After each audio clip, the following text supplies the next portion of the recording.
केंद्र सरकार ने अभी CAA के नियमों को जारी कर दिया है, यानी कि पाकिस्तान, अफगानिस्तान और बांग्लादेश से आए हुए व्यक्तियों को भारतीय नागरिकता कैसे मिलेगी, किन नियमों से मिलेगी।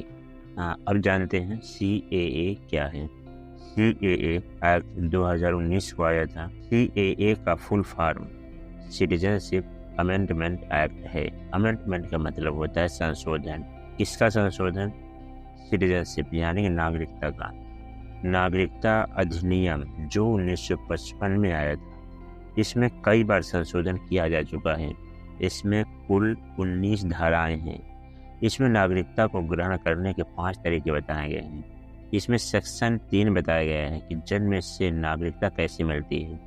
इसके बाद सेक्शन 4 में वंश से, सेक्शन 5 में पंजीकरण से, सेक्शन 6 में प्राकृतिक रूप से यानी कि देशीयकरण से, सेक्शन 7 से भूभाग समूहीकरण से, यानी कि जब कोई भी भूभाग भारत का हिस्सा बनता है तो उसमें रहने वाले नागरिक भारतीय नागरिकता कैसे ग्रहण करेंगे, इसके नियम बताए गए हैं। सेक्शन 6 में बताया गया है कि यदि कोई भी व्यक्ति अपने भारतीय मूल का साक्ष्य देने में असमर्थ होता है तो उन्हें धारा 6 के तहत नेचुरलाइजेशन यानी कि देशीयकरण से नागरिकता के लिए आवेदन करने को कहा जाता है।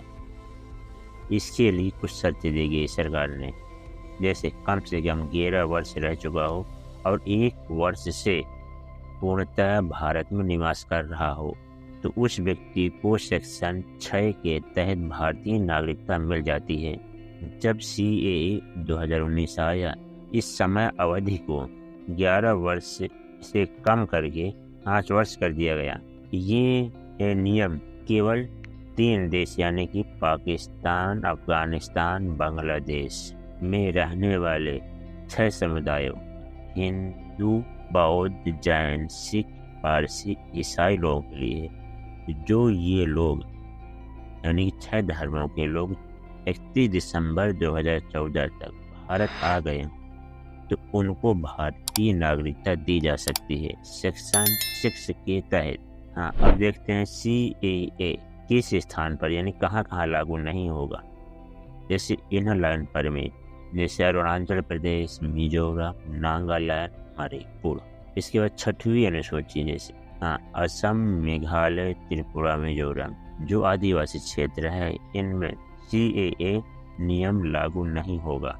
यानी कि ज़्यादातर पूर्वोत्तर राज्यों में यानी असम समेत तमाम पूर्वोत्तर राज्यों में इस कानून के विरोध से निपटना सरकार के लिए आसान नहीं होगा। सवाल यह है कि पूर्वोत्तर में इसका इतना विरोध क्यों हो रहा है? क्योंकि असम के लोगों को डर है कि इससे पड़ोसी देश से आने वाले शरणार्थियों की बाढ़ के कारण असमिया लोगों की भाषा, संस्कृति, इतिहास और पहचान खतरे में पड़ जाएगी। जब CAA 2019 में आया तब भी पूर्वोत्तर में इसका विरोध हो रहा था। अब देखते हैं असम समझौता 1985 क्या है। 1985 में असम समझौता हुआ था। इसे असम के लोगों की जीवन रेखा माना जाता है। इस समझौते में कहा गया था कि जो लोग 25 मार्च 1971 के बाद असम में आए हुए हैं उन सभी को राज्य से निकाल दिया जाएगा। CAA 2019 के तहत 31 दिसंबर 2014 के पहले पाकिस्तान, बांग्लादेश, अफगानिस्तान से भारत आए हुए लोगों हिंदू, सिख, बौद्ध, जैन, पारसी और ईसाई समुदाय के लोगों को भारतीय नागरिकता देने का प्रावधान है।